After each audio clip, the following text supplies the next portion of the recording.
Yes, definitely. Well, okay, so let's talk about the conservative issue here for a minute. So if you look at what temperamental factors predict political allegiance, the literature on that's quite clear.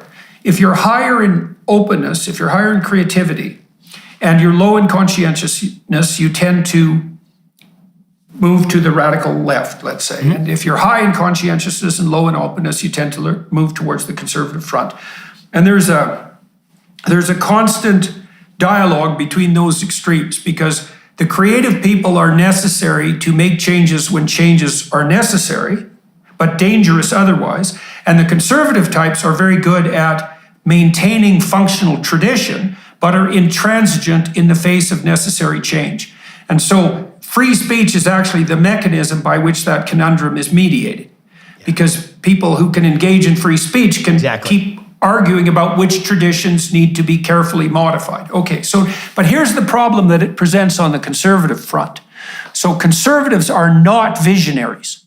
By definition, the visionaries tend to tilt in the more radical direction because they have radical visions, and so the conservatives are always pushed back into a reactionary standpoint, almost always. They object vociferously to the excesses of the left, but because they're not visionary, they can't extract from their tradition an image of the promised land for the future. And I've been working with an organization in the UK that's trying to do something that's analogous to what you're doing, to lay out something approximating a compelling vision on the conservative side. I'll talk about one part of it, because I think it strikes right to the core even of what we're discussing. So we spent a lot of time talking about families, because so you have the individual, and then you have the individual in a couple, but the next order of subsidiary organization is family. And then you might ask yourself, well, what is a family? Now, the answer on the inclusive left is a family is any old organization of any sort. But that's so blurry that it leaves people with no guidelines. They don't know what to do, because if you can do anything, you have no direction. And so, well, we could say, well, a family fundamentally is a unit that produces children.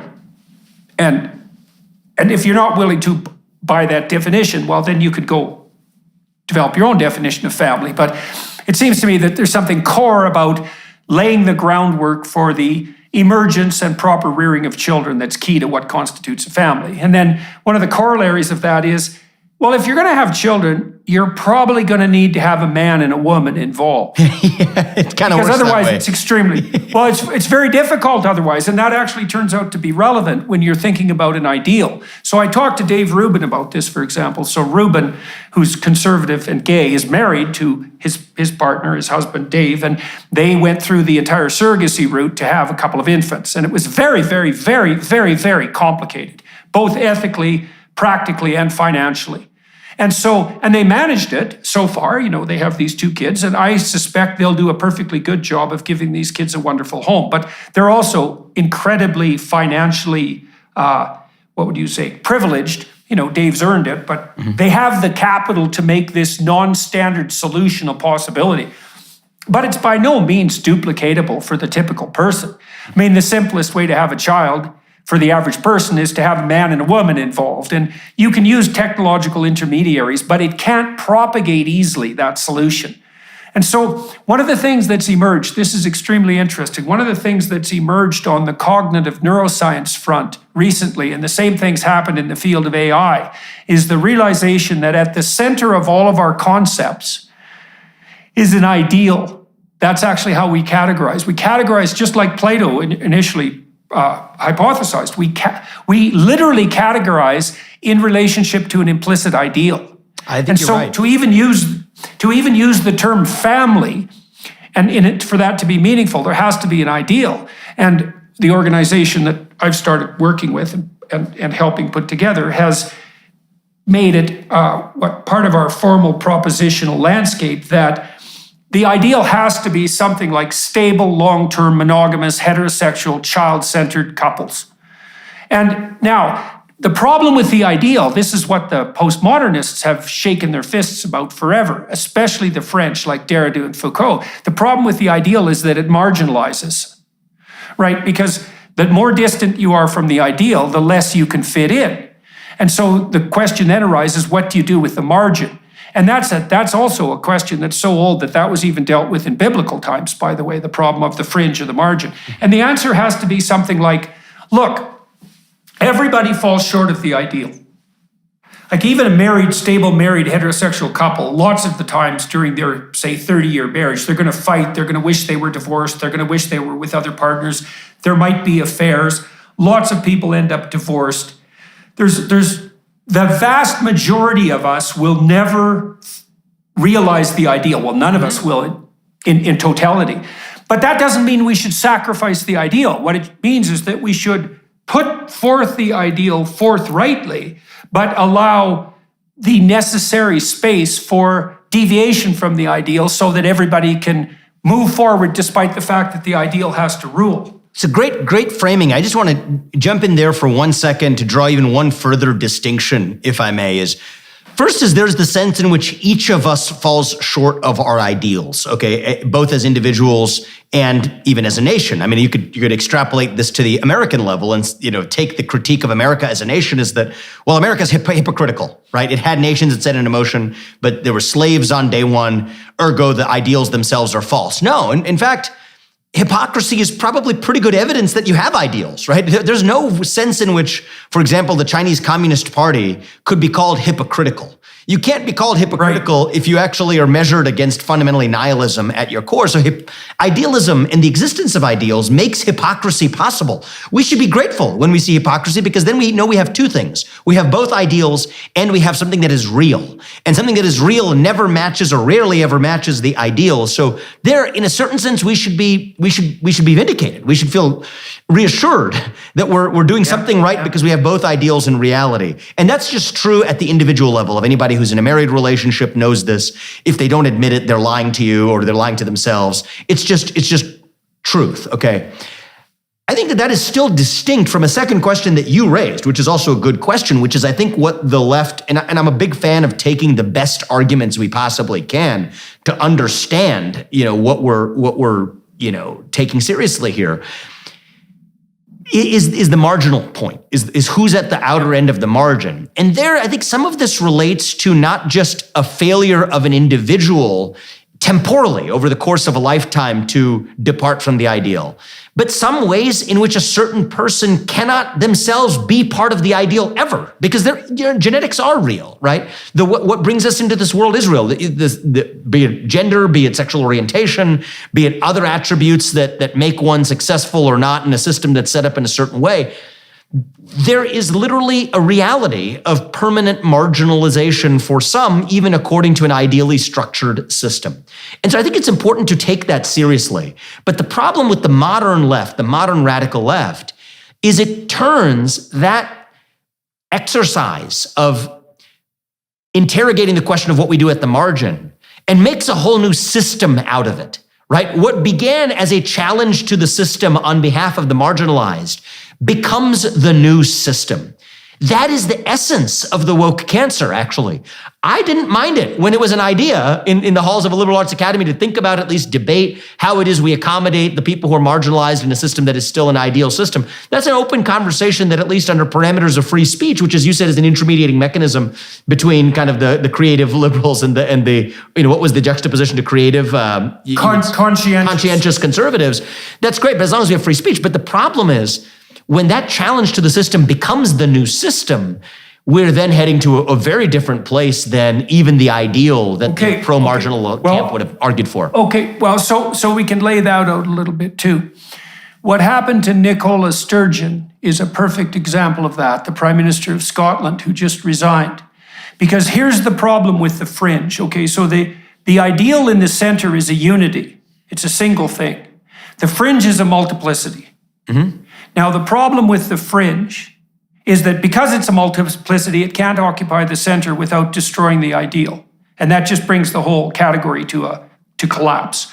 The fringe of the fringe will destroy the fringe. That's right. And so We can't do without the ideal. Even on the fringe, we can't do without the ideal. I mean, the fringe defines itself in relation to the ideal, right? That's in a certain sense. Well, it has freedom. It also has freedom because of Exactly. that. That's the freedom of being at the margin. Because there's many versions of being at the fringe. It's kind of like that lost bat analogy. You send your sonar signal, it bounces back and says, this is where you are. It's like planets orbiting the sun, all right? Once the sun's gone, there's going to be a whole new structure around you. That's exactly what happens. Yeah. And sometimes I think conservatives, they'll use this phrase, right? They'll come to eat their own. Right, and I think that there's a point to that, but it's low resolution. I mean, the essence of what's going on is actually what you described, which is that once you've destroyed or invaded the ideal itself, by definition, the being on the fringe is sort of nihilistic at its core, and so.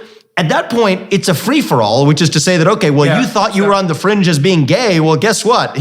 Or even you could do the feminist version. You ain't seen nothing yet. You ain't seen nothing. You could see the feminist version of this too. Title IX, women's sports, women are on the fringe. Well, then when that itself becomes the center of the story, you just wait till you just say that the men become the women that actually, through the back door, decimate the existence of women's sports, not because they weren't funded pre-Title IX, but even after funding, the essence of it is gone if biological men are competing as women. Same thing with respect to being gay. All of this time to sort of accept somebody who is attracted to someone of a different sex at birth by saying that the sex of the person you're attracted to is hardwired at birth, right? That was the premise of the gay rights movement, and I think there's a lot of truth in it too, is completely undercut by a new movement that says your sex itself is completely fluid over the course of your lifetime. Yeah, so it isn't quite what some people will say is they will eventually eat their own.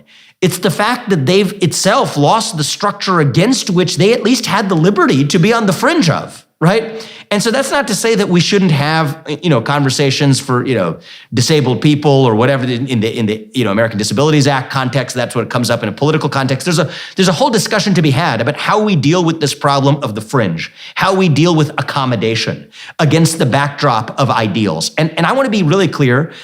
I don't dismiss that conversation. In fact, I think that should be the product of dialectic. I think free speech can actually be a mechanism for sorting out those kinds of questions, and I don't reject their importance.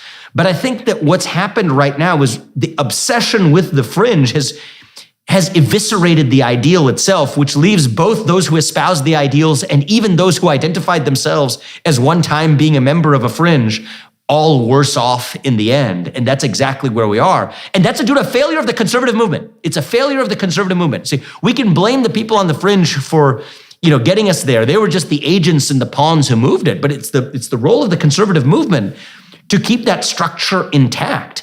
And I think the absence of... And to make a case for it. And so then what happens in the evolution of time now, right? So now we're in a moment where the discussion that you and I are talking about, that ship has sailed. The structure itself is gone.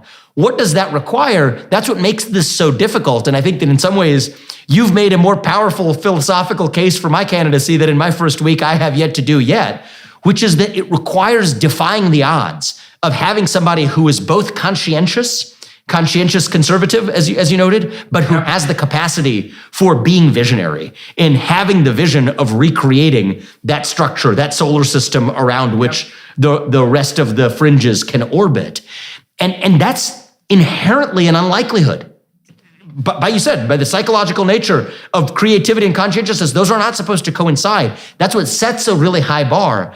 It's also what calls me into this race because it is what our moment demands, because we're not starting from neutral territory. We're starting from the state of entropic chaos that you highlighted. The desert. We're starting from being lost in the desert. And so thank you, because you have in a deeply philosophically grounded way made the case for my candidacy and why I am doing this. Whether I will deliver or not the next year and a half remains to be told, but that's at least the challenge I'm setting out to take on. And thank you for laying that out. Well, with this group that I've been working with in London, we've also set forward a couple of other propositions too, which is that if your policy requires compulsion or force, it's at least suboptimal. And so we're trying to play an invitational game. And so you could imagine that on the visionary horizon. Your goal as a visionary is to produce an image that's so compelling that people of their own free accord say, yeah, I'd be willing to sacrifice to that end. Yes. Willing to sacrifice to that. And I love the way you frame that, because you can make a sacrifice if you know what you are sacrificing for. Actually, so this was a big part of my upbringing, right? I mean, immigrant parents from India, Hindu tradition, came to this country. Part and parcel of parenting, part and parcel of growing up as a kid in that household, the idea of sacrifice was woven into my upbringing, right? Grandparents who lived in the house because it was their duty to take care of their parents because that was just familial sacrifice needed to be made. Sacrifices needed to be made to raise my brother and I, to have the academic achievements that we did in the education. That didn't happen in a vacuum. It happened on the back of parents who actually said there's more to life than just following your latest self-indulgence. But these things can be done if you know what you're sacrificing for.